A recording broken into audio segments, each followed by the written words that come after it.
There we go. All right, so just a quick overview of our agenda for today. It's pretty straightforward. For some introductions and overview of the Minnesota Opportunity Collaborative, roll from there into an introduction of our presenter, who is Ayat Amin from the Opportunity Exchange. So we'll be hearing from her for the bulk of our time today. And after that, we'll just conclude with a preview of some of our upcoming webinars before we adjourn. And we like to put these slides up on every meeting that we do here at the Minnesota Opportunity Collaborative. So obviously, we're aware we're all in this online world. Things can be difficult, things can be going on in your background. So don't feel compelled to be on camera unless you feel you need to be. But just a reminder that we have lots of nonverbal cues, ways to get our attention, and just so that if you are relatively new to Zoom or using other tools regularly, the chat function you can usually find down towards the bottom of your screen here. You can enter in a chat in there, and then the Opportunity Collaborative staff will be monitoring that, making sure that we get any questions to our presenter or anything there. There will be opportunities for Q&A, so you can mute and unmute yourself using that feature down in the lower left corner. You can go on or off video also. As I mentioned, for those of you who are on at the start, you may have noticed that if you click the link, it automatically gave you my name if you use the email that came. So if you would like to rename yourself your actual name, that is also an option. You can usually find a couple dots in the upper right-hand corner of your video screen that will give you a rename option. It's also available if you click on participants and then find your name in the participant list, which will appear on the right-hand side. Is anyone having any trouble hearing me? Okay, just had a comment in the chat, but looks like we're good. All right. In that case, I will keep going. And just really give you a quick overview of what Minnesota Opportunity Collaborative is and what we're doing. So MNOppCo, as we affectionately call ourselves, has existed really since the Opportunity Zone incentive came into being and signed into legislation in late 2017, and then we started operating in 2018. And it really exists as a partnership to inspire investment into Minnesota's designated opportunity zones. Working in really 3 areas to do that, including hosting a statewide project and site directory, holding educational events, and sharing best practices through events like our webinar series. That's what we're continuing with today. And really, there are a couple of goals that we really hope to get out of MNOppCo's work. That includes job creation, particularly in these opportunity zones, making sure that there are new investments going in there that can work with existing assets and programs and really benefit the local communities that we have. Seeking to create attainable housing. We've seen this has been one of the areas where we've seen lots of success for the Opportunity Zone incentive, really driving investment into new housing developments and creating opportunities for people to live. And finally, just helping revitalize communities and bringing together a variety of partners from businesses, community services, social enterprises, ways to drive wealth into communities that have traditionally not seen that sort of investment. So with that in mind, here's our MNOppCo team. There's me, Carl Shelter, I'm the research director and consultant at Northstan, and then our other 2 staff members who work on MNOppCo are also on this call. We have Elissa Hansen, our president and CEO, and then our newest staff member, Ashley Luna, who's so new we don't even have a proper picture of her yet, but she is also with us today. And if you are working on submitting a project through the portal, you'll most likely be interacting with Ashley. So glad to welcome her to MNOppCo too. We'd really like to take a moment to thank our 2021 funding partners. These are the partners whose ongoing funding has really made this program possible both from the start and really to keep this webinar series going in 2021. So thank you to the Minnesota Department of Employment and Economic Development, the Southwest Initiative Foundation, LISC Duluth, and the Minnesota Department of Iron Range Resources and Rehabilitation for their ongoing support. We really appreciate the work that you do. And so, as I mentioned earlier, MNOppCo really has 3 main areas of its work. First being really cultivating the statewide collaboration. So finding ways to host events and create spaces for people to discuss projects, understand what's going on, and help try to bring these deals to fruition.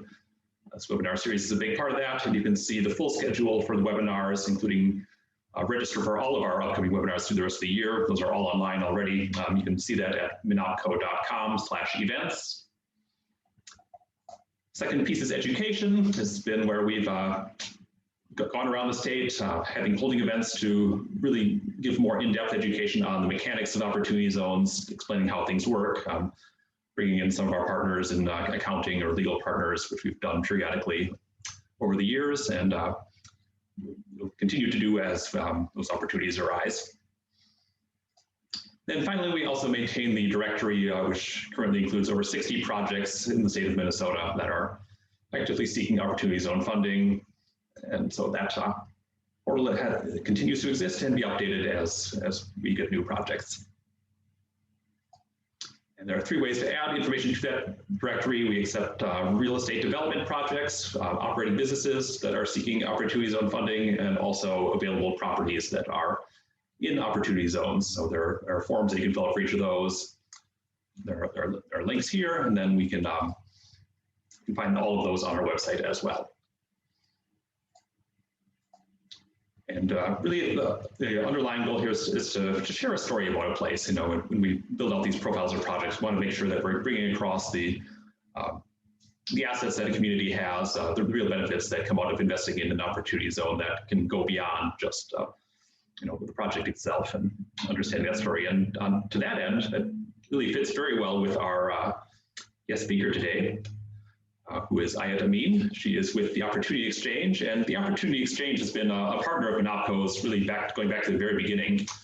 We're a group when I think we were all kind of in the Wild West of opportunity zones back in 2018, figuring out what was going on, how it all worked, and we were trying to do some work to meet people who had some idea of what was going on, you know, on a national level, just understanding who was plugged into the scene and you know, building out products that could be useful. And so at MNOppCo, we have been partners with the Opportunity Exchange really from their start.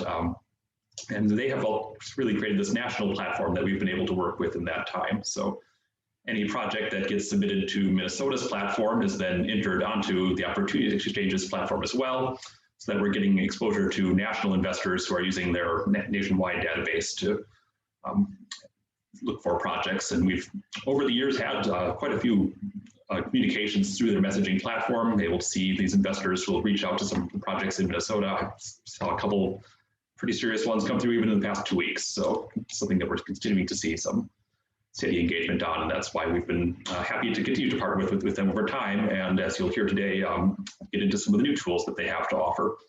So a little bit about Ayat. She's been supporting economic development on the national level through the Opportunity Exchange, and their platform currently has over 400 projects across 29 states. And they've partnered with 15 different economic development organizations at a state or sub-state level to promote these projects, and Ayat is working closely to provide support with all of them. So with that, I will stop sharing my screen, and I will turn it over to Ayat to give us the bulk of our presentation today.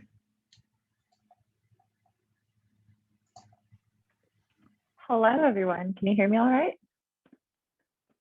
Wonderful. It's an honor to be invited here today. And I think this is my first time speaking to this group. So I'm very excited, also a little nervous, so please be nice to me. While we're getting started, I'm actually going to share my screen.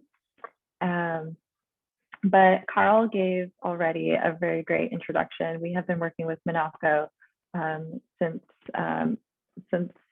at the beginning of the Opportunity Zones initiative, and there's been a lot of learning experiences. I'm excited to share kind of where we at the Opportunity Exchange, from not just our work with MNOppCo, but with other community partners, really see there be a need for economic development. To get started, Carl already introduced me, but I'll just give a short introduction.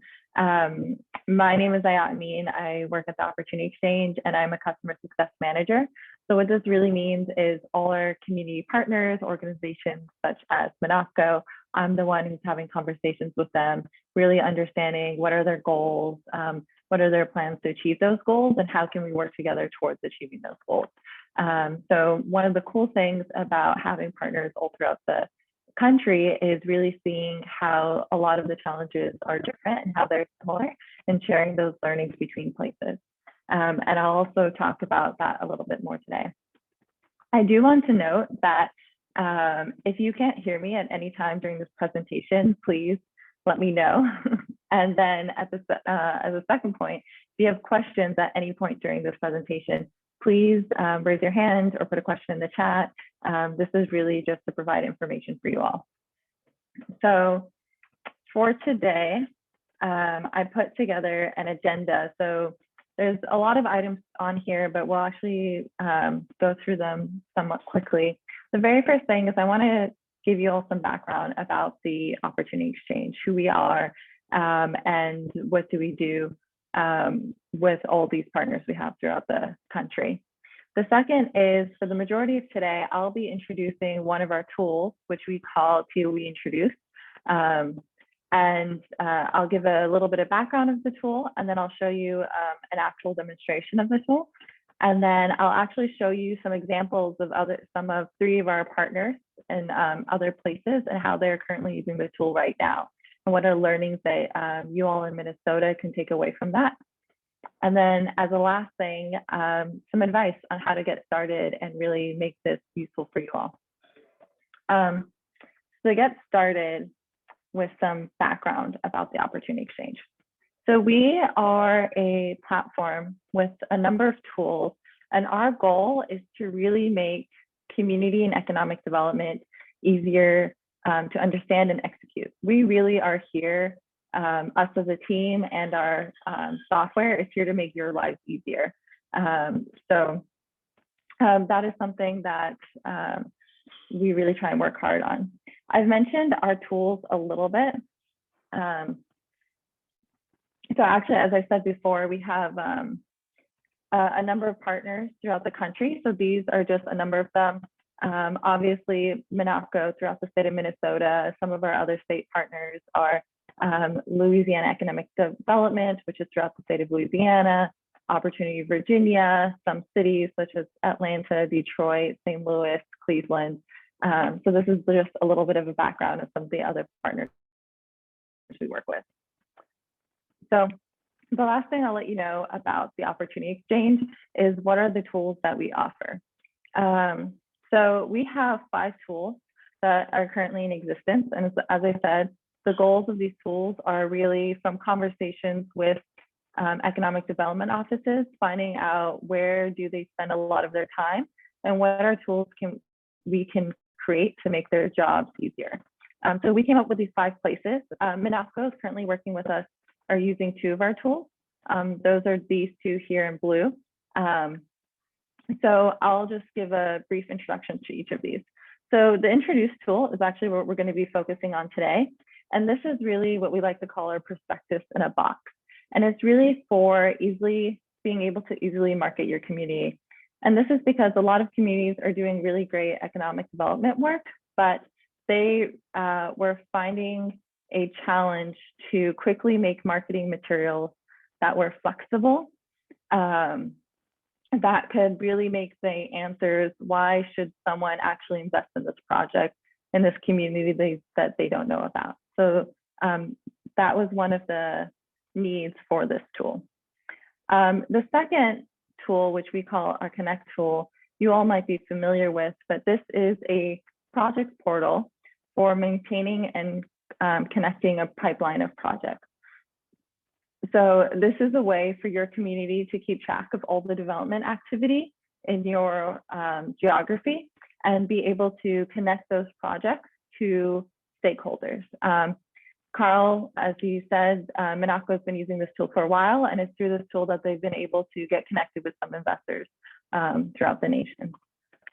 A third tool here is, we call it Ground Up. And this one is free for anyone to use, and it's an online pro forma tool. So a lot of projects get stuck especially in smaller communities, get stuck at figuring out the financials for their projects. So we created a tool that really walks you through how do you get to some of those key financials for projects such as investor rate of return. Our fourth tool here is our loan tool. So this is one for tracking grants and loan applications at scale. We're actually really proud that one of our partners in Detroit has an affordable housing revolving loan fund, and they have been using our loan tool to take in applications for that fund and be able to distribute it. And what we think is really cool is they also have a lot of impact metrics, making sure that they're hitting target neighborhoods and target demographics, and they're able to track that in the tool. And then lastly, we have a tool for being able to track impact metrics in your community. This is something we've been working in conjunction with the Urban Institute. It is still in progress. We're co-developing it together. And this is a way to be able to gather what impact metrics are important for your community and rank projects against those. Are there any questions about the opportunity exchange, any of these tools, before I switch gears and go into a bit more detail about the introduce tool? I'm not seeing any here. I'll just quickly note that the ground up tool was the subject of a webinar that we had last year with some of the partners who were working out that at the time. So you can find that on our website. I just put the link in the chat. Perfect. Yes. We highly encourage that if you have a project or an over developer that is struggling with financials, we highly recommend giving that tool a use. Wonderful. So going into this tool that I've been alluding to a lot, what is it? So the T.O.E Introduce tool, as I said, is a way for you to be able to easily market your community. So you can quickly create these marketing portfolios for your community. One thing to note is you can actually create multiple profiles and then group them together into a regional profile. And this we've seen be a really big benefit, especially to our rural communities who can, that are often not that well known at a national level and can benefit from that mutual marketing and mutual learning. And the second is because this lives online, it's easy to update and share as opposed to the prospectus documents, which are PDFs that sometimes it's a bit more difficult to update once they're in their final form. So these were intended to be more living, breathing documents. So going into a bit more specifics of the tool, there's two parts of it that we'll actually be looking into today. So the first is the regional portfolio. So as I said, you have the ability to group portfolios together and kind of create a regional page. So I'll be showing an example of one of these in a few minutes. The second feature is a community profile. So this is where your city or your county can really go in depth about what makes you great. So on this page, you can put images, data, text. You have the ability to link projects from that are already shared on our Connect tool, and I'll go into a little bit detail about what that means. And also add anchor institutions and landmarks onto a map and add descriptions about them. So those are just a high level of what the tool is. I'm actually going to show you, stop telling and now start showing what this actually looks like. So I have a lot of tabs open here. So the first thing I'm going to show you is this is an example from our demo site. So just one disclaimer at the beginning that none of the information you're going to see on these next two pages are real. We've all made this up, it's fictional. Just wanted to put that disclaimer there. So this is a fictional regional portfolio for a community, Opportunity, Alabama. Those are a real organization. And they decided to call this portfolio just their community profiles on the Opportunity Exchange. But what we can see here is actually that there are three profiles they made. They made one for this county in Alabama. They made one for a neighborhood called Edgewood, which has an OZ. And they made another one for this county, Bessemer, with some opportunity zone sites. One thing I want to note is that these profiles are geography based. So as I highlight a profile, you can see that on this map here is the geography that that profile encompasses turns into a dark orange. So there's a lot of flexibility in how you pick the geography. You can pick only the OZ tracts in your county, for example. You can do the whole county, or you can do a group of counties. And if you really wanted to, you could do the whole state, although we haven't seen anyone do that yet. And so if you hover on these ones, you can see,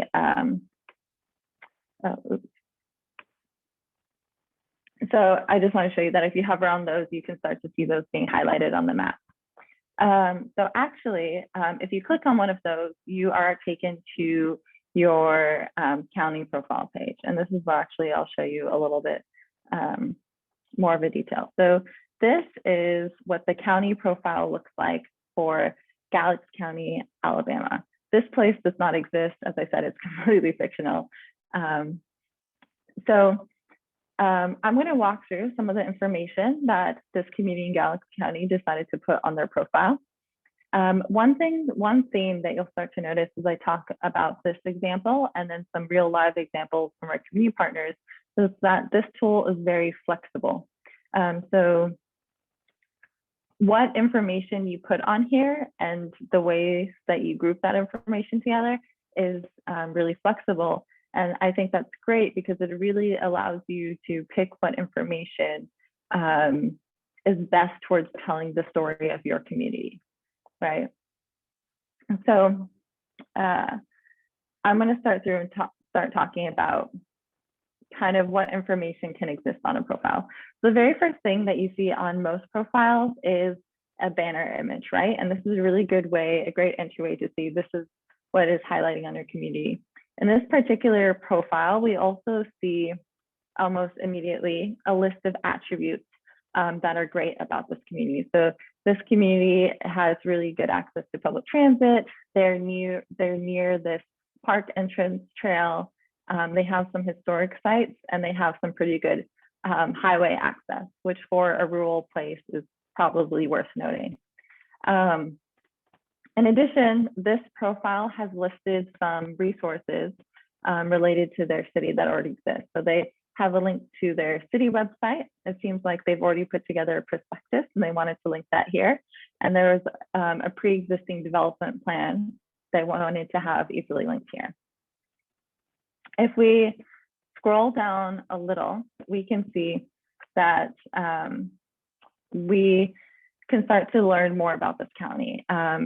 This one, we started with an intro paragraph about why welcome to our community, right? Like what is so great about Galax County, Alabama that none of us have heard of in this case, right?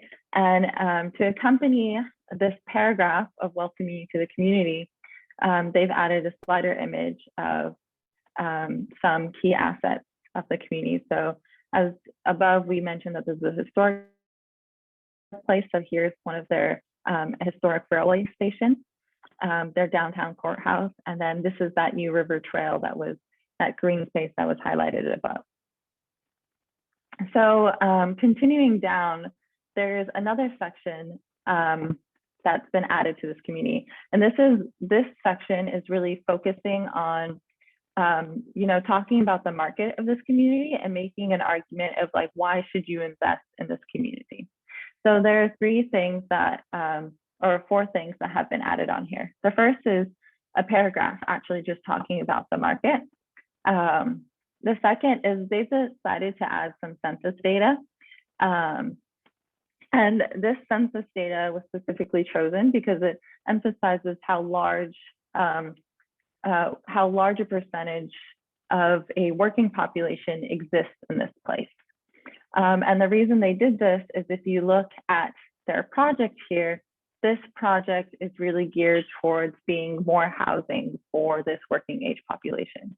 So you can start to see how these two, how talking about the market up here is starting to create a big picture for explaining a project that we're now presenting about the community. So continuing to scroll down, as part of profiles, you have the ability to link projects onto this profile. So when you link a project, it really just brings a minimum amount of information. I didn't have a picture for this one, but normally you would see a picture here. And we would have a picture, a name, a description, and then see more details. So I will come back to when you click see more details where this does actually go. Because this community profile really wants to emphasize the opportunity zones and the fact that they have an opportunity zone, in addition to the market, they've added another paragraph here that talks about their opportunity zones and kind of other things about their market that makes it financially make sense to invest in there. And the last thing I wanted to show on this profile is a map. So as I said below, you have an interactive map. So this map really has three things on here. The first is this project that we actually saw above. You can see its location on the map. And if you click on it, you can see more of a description on the map. You also are able to change the view of the map and potentially add more layers. So if you wanted to add an opportunity zone layer or such, you can kind of see where this project is in the opportunity zone. And again, we're trying to, in this section, kind of reiterate how does the market support that this project will be successful?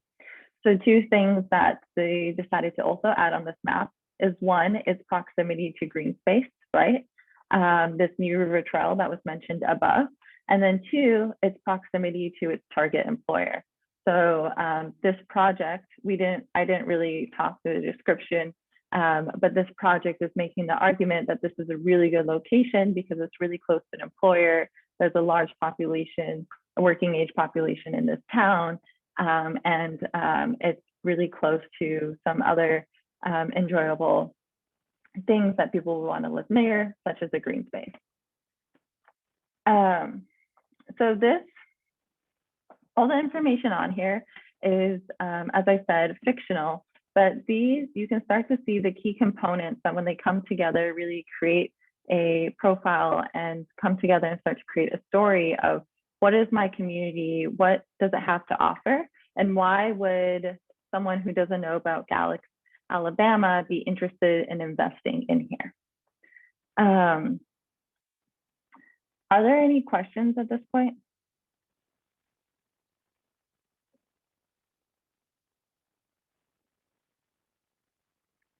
No? None in the chat. So go ahead. Perfect.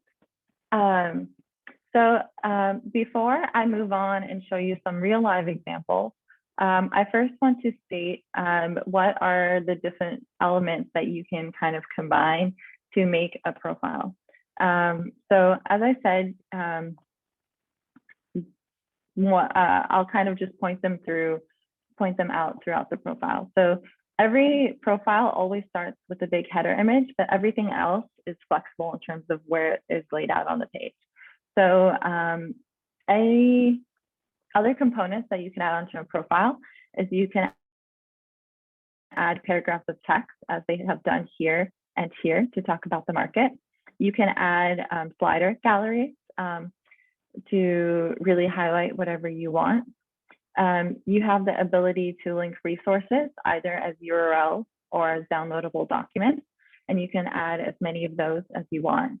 You have the ability to list out community attributes, which are a few words and key phrases that really highlight what your community has to offer. And you have the ability to add data in terms of charts. We have 3 types of charts available on the profile. So here we have a pie chart. You also have the ability to add a histogram, and then another one that's really good for talking about population data. And then you have the ability to link projects from our other tool, T.O.E Connect, and add assets and really feature landmarks and assets on a map. Taking a moment, going back here to linking projects, I just want to emphasize what I mean by this. So what I mean by this is MNOppCo has a community project portal, which I'm showing you all right now. So we have the description of MNOppCo up here, and then if you scroll down, there are 63 projects listed in MNOppCo in Minnesota. And if you click view details, you can see the details of any of these projects. When you make a profile in the other tool, you have a link, you have the opportunity to link any of these profiles to that tool, if that makes sense. So you can bring, for example, if Robbinsdale, Minnesota wanted to make a community profile, they have the ability to link their Birdtown Flats project, similarly to what Galax did here with the Jason Furniture Building. So that's just a way of like starting to connect these already existing profiles that you made to this new profile that you're making. We're all still good on that? Wonderful. So for the next part, I'm going to actually show you some case studies of some actual community partners that are using this today and how they're using it and why. So there's 3 community partners that I'm going to feature, and I'm just going to go through them one by one. So the first is we have a partner in Indiana, and they're working on a rural OZ initiative that they call ROSI for short. And this initiative is being done by the Purdue Center for Regional Development. So they have 6 counties in rural Indiana, and they're trying to really make the argument why you should invest in OZs in these 6 rural counties. So today I'm going to show you an example of a community profile they created for Kentland, Indiana. And one of the things I want to emphasize is that their profile is really focused on describing the market in their communities. So here are certain things that they did really well on their portfolio and their profile to do that. The first is their map has a good amount of assets that are linked to projects. The second is they have a lot of projects linked on this profile. I believe there's at least 4 linked on these profiles. And the second was they limited the number of resources they linked because they really want to focus on the projects rather than making this a regional hub. So I have the live example here. So you can start to see how this is similar but different to the example we just looked at before. We still have this big banner image. We still have resources. As I said, they put a limited amount of resources, the town website and the prospectus. But what they really focused on is the project. So they have 1, 2, 3, 4 projects. In addition, I mentioned their map. So in addition to listing projects on their map, they've added a lot of assets related to their projects here on the map as well. And then similarly, they decided to add, instead of adding more images about their community, they actually decided to add mock-up images from some of their projects, which I think was a really smart idea. And of course, a paragraph of information about the market. So that is one example. That is how this community in Purdue went about doing this, in rural Indiana went about doing this. The second example is this initiative to support rural OZs in New York State. So our community partner here is Southern Tier 8. This is Southern Tier 8 is a collection of 8 counties in the southern rural part of New York State. And one thing I would like to note is they came together as this regional organization because they found that each county was lacking support to really get their economic development off the ground. And they thought by collaborating together, they would be able to offer mutual support in addition to help each other learn. So in this case, these counties didn't have a lot of information to start with. They didn't have prospectus documents already, and a lot of them were collecting the information around their community and around creating marketing information for their community for the first time. So in contrast to the one that we just saw, where they had a prospectus and they had projects ready for investment, the profiles in for Southern Tier 8 are really more of a resource hub. And it's really a way of talking about the market of the community and why you should invest in the community as a first step towards getting projects later down the line. So that being said, how is their profile a little bit different and what strategies did they use? So they have a little bit more background information on the county than the previous profile did. They have a lot more about the market context. So this is to really encourage people to think about what sort of projects would make sense in this community. And they have links to a lot more resources because they were treating this as more of a resource hub. So I'll show you what that looks like. So this is Broome County in rural New York. You can see we still have the image here and we have the community attributes. But one of the first things we see on the page is a list of industry clusters. So this is really talking about, again, re-emphasizing what is the market here. And they opted to put this here because they don't quite yet have projects yet to feature. In addition to industry clusters, they also wanted to highlight what are the community needs. So these two combined, start to give you an idea of what sort of projects would make sense to create in Broome County. We have a paragraph of text of why what is Broome County and why is it a good place to visit, to just to know about. And then, as I said, they have a lot of resources. So before, while the previous page only had 2, they have about, 10 here.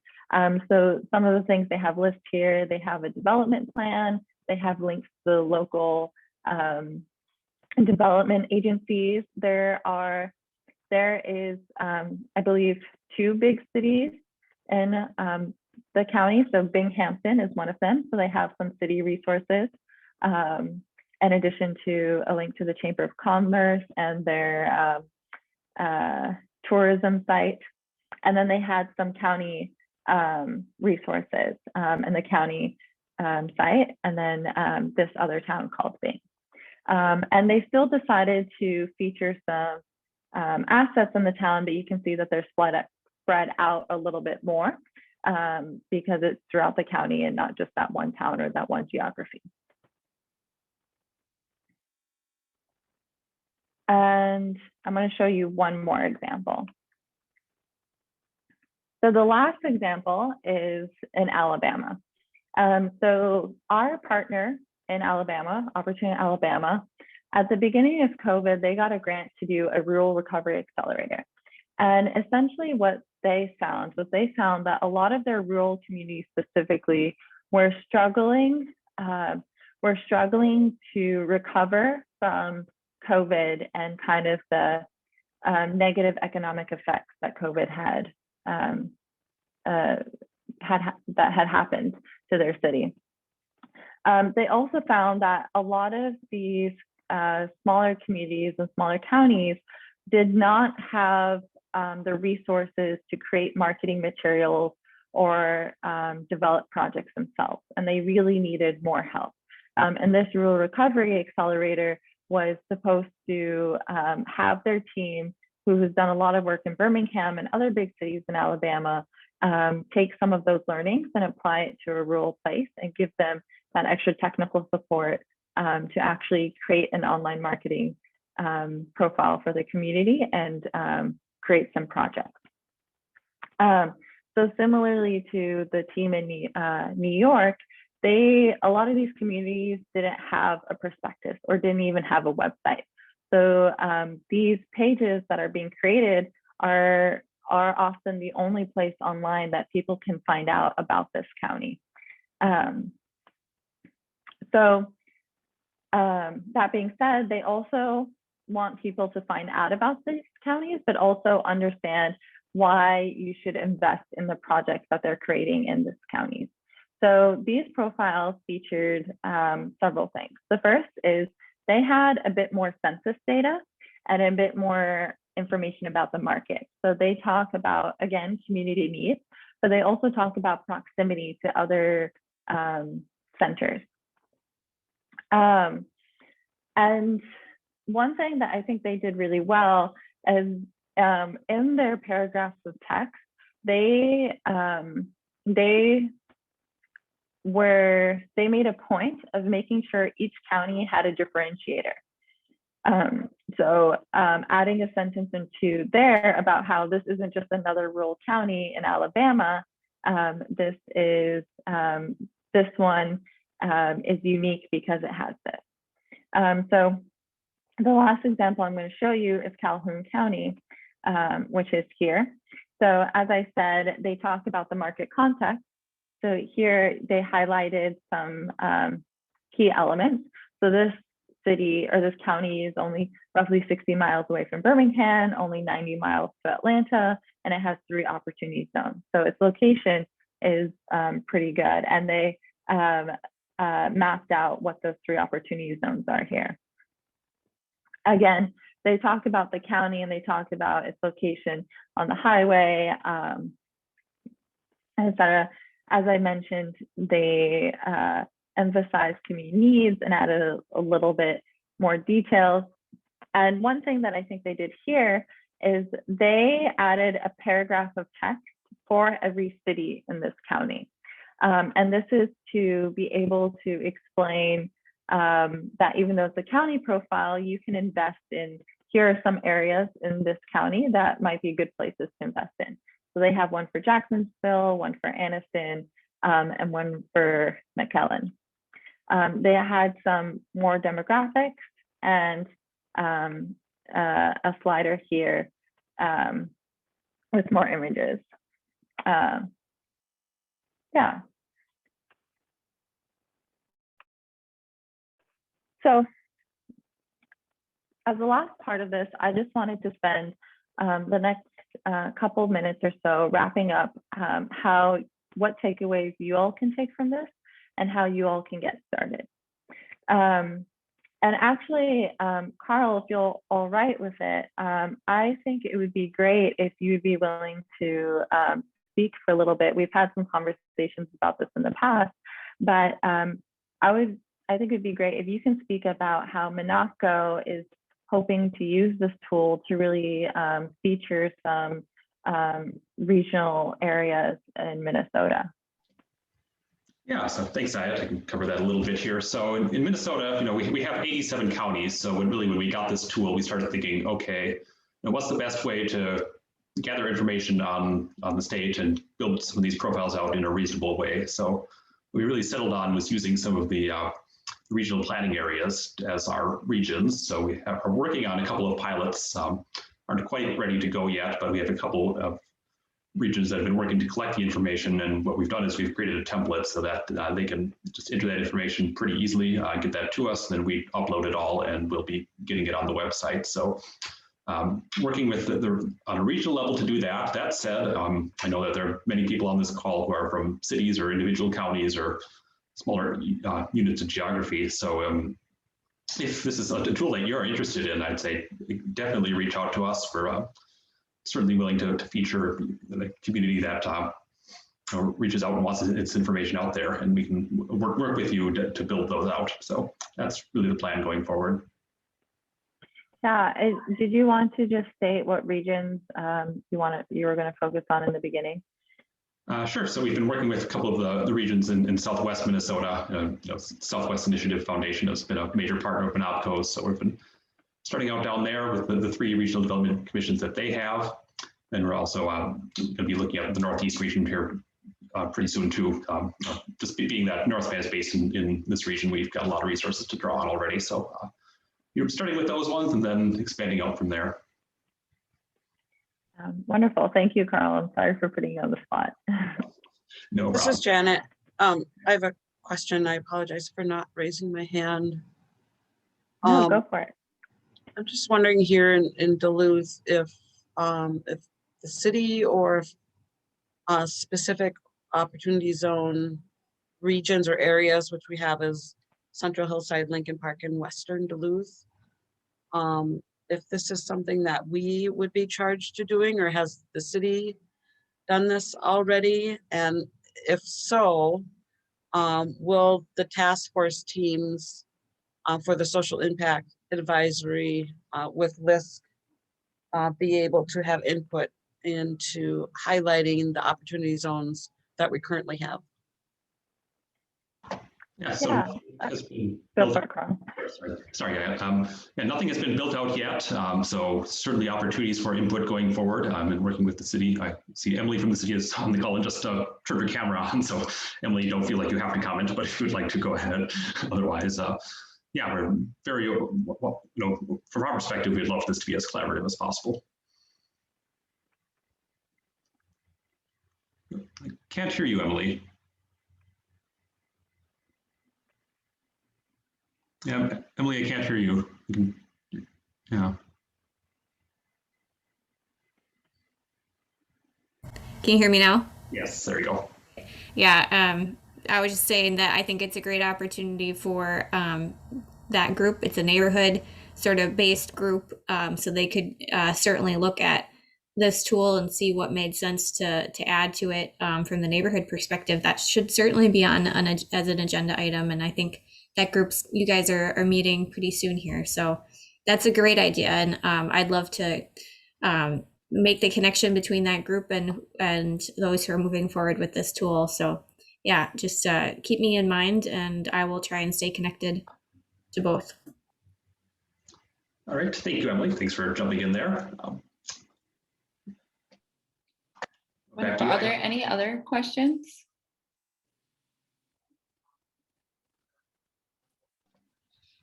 I don't hear any, but if you do have one, please feel free to interrupt. And I apologize if there's now background noise, my AirPods died. To the point about the question that was asked earlier is, can Duluth use this, and can they use it to feature opportunity zones in the city? I think that's a really good use of the tool. And there's one thing that I didn't note is that I didn't talk about how creating these profiles can be collaborative. So Carl has permission to create a first draft of these, but once drafts are created, you can actually add other emails from that community, and everybody has editing permission. You also have the ability to deploy community surveys in conjunction with these tools. None of our partners have put together a survey yet, but if you're looking to get feedback on does this profile actually represent our community, or we want to learn more about community needs, we don't have that data yet and we want to incorporate that, you have the ability to have a survey linked in this. So I can just show you that if you have a community survey, what will happen is when you're presenting the tool, there'll be a giant button here that says take our survey, and you can actually have multiple surveys for multiple uses. So that's just one thing I wanted to note that I didn't talk about today. So that being said, if you are a community in one of the regions that Carol talked about, or you really want to get started with using the tool, here are some ways to get started. So I know if any of you have worked on a prospectus before, you know how daunting it can be to collect all the information that goes into a prospectus. And with this tool, we're really trying to make that process a little bit easier and a little bit less daunting. So honestly, you can make your first draft of a community profile that's pretty decent with only 5 elements. A cover photo, 3 assets or anchor institutions in the area, If you have one paragraph that really answers the question, why my county, city, opportunity zone, etc., and one paragraph that summarizes the market, and then a list of 5 community attributes. And this list of 5 is really just a couple words for each attribute, right? Like close to the highway, this many acres of green space. You can start to see the idea. You can start to see how some of the examples we showed before had a lot of these elements. Now, if you want to add more information onto your profile, you can create a stellar profile by adding in these other 5 elements. So the link to project profiles would actually be really easy for a lot of you, since you all already have done a lot of work around creating projects in your community. So it'd honestly be just linking those together, and I will be happy to help with Carl and actually figuring out how to do that. Earlier, I said you only need 1 photo, but you're welcome to add as many as you want, featuring all different aspects. If you have census data, sometimes people have Esri or My Sidewalk or etc. If you have that data and you want to include it in your profile, links to other resources, and if you really want to be A+, adding quotes to your community about a certain asset or project or why it's great to live there, invest there. But as I said, these things can always be added on later, but if you have the first 5 elements from before, you really have a really good start for a community profile. The last thing that I want to share with you all is just some other resources we have that might be of use to you all. So we have started putting together a development library. So this is where, as I said, we have partners all across the nation, and we're constantly learning about what works and what doesn't, and especially what strategies they're adopting to meet a lot of their development needs. So I just linked 3 here that I think would be useful for you all, but there's more that you can check out here. So the first is how to find projects in your community. This was a really big question, especially in rural communities. It's like, hey, like I know we have needs, but like how do we actually take an idea, you know, add some financials to it, make sure the market fits, and then like have something that investors can see and be like, yeah, we'll put money in that. So this article kind of goes into some depth into how some communities are doing that. Financing your development project. We talk about some of the different things that go into a capital stack that communities can look into. And this one is actually a piece that was written by our community partner in Appalachia, Opportunity Appalachia, and they have 16 projects that they were supporting in rural Appalachia. And this article goes through how they were able to provide technical assistance to all those projects and actually get some of them funded. I believe 7 of their projects have received millions in funding in just under a year. So they did really great work there. And there's many more millions that have been promised to. I think almost all 16 of their projects have at least one investor who is interested. I mentioned it before, but I'll just mention it again. Ground Up, that free online pro forma tool. Financials is a place where a lot of projects get stuck, and we really created this to really help you get past that hurdle. And then we have a monthly newsletter, and we are constantly sharing economic development best practices in that newsletter, in addition to kind of events and things, learnings from our network. So if you're interested, you can sign up there.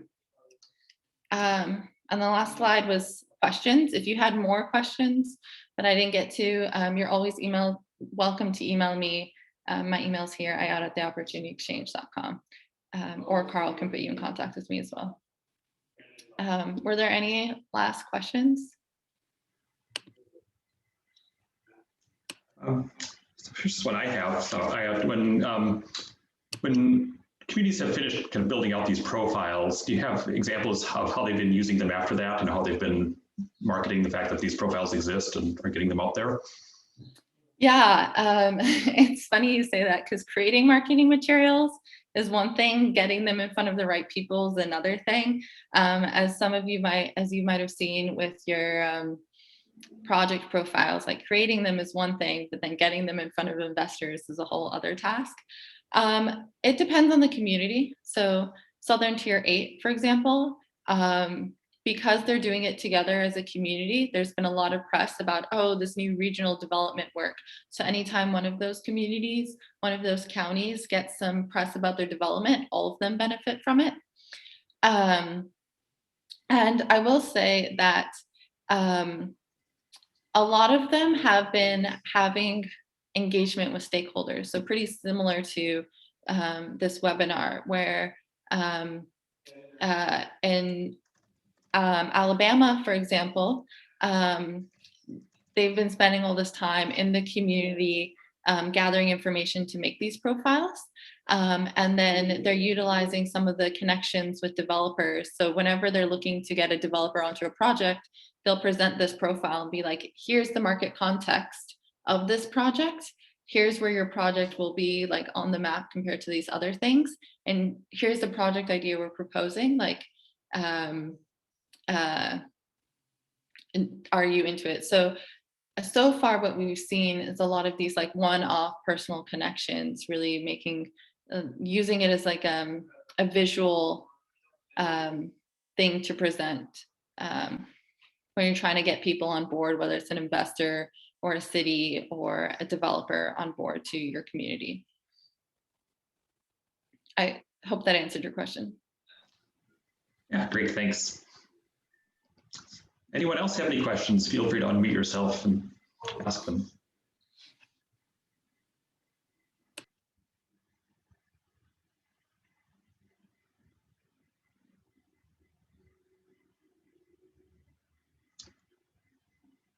All right. I'm not hearing any. I guess I'll just ask, Ayat, any final thoughts you want to share with us? No, I just want to say thank you all for inviting me and allowing me to speak today. It was wonderful. And if you have any questions, feel free to reach out to me at any time. We're excited to continue to work with MNOppCo.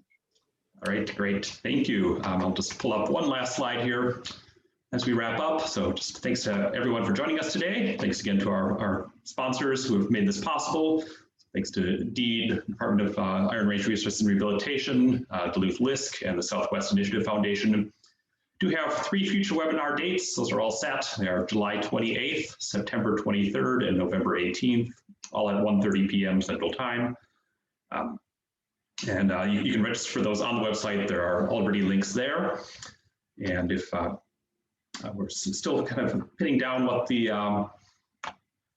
programming will be, but something we have heard consistently is that people are very interested in hearing success stories. So I've been in touch with several of the projects that we know that have been successfully funded across the state.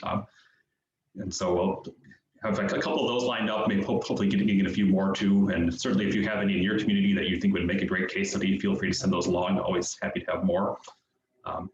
Certainly, quite a few other topics related to opportunity zones, looking at changes at the federal level, see what's going on with the Biden administration, other areas that I think will be right up for discussion at future dates. So, and if you have ideas, again, always happy to have them. So feel free to reach out to myself.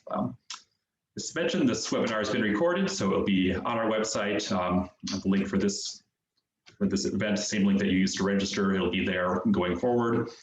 Then I believe Ayat can probably share her slides with me also, so we can make sure that all those get out. I know there's some links in there and get those out to everyone who is registered today so that they can get into those. And otherwise, I'll just say thank you for your attendance today. It's great to see everyone and look forward to seeing you at our next webinar. Thank you.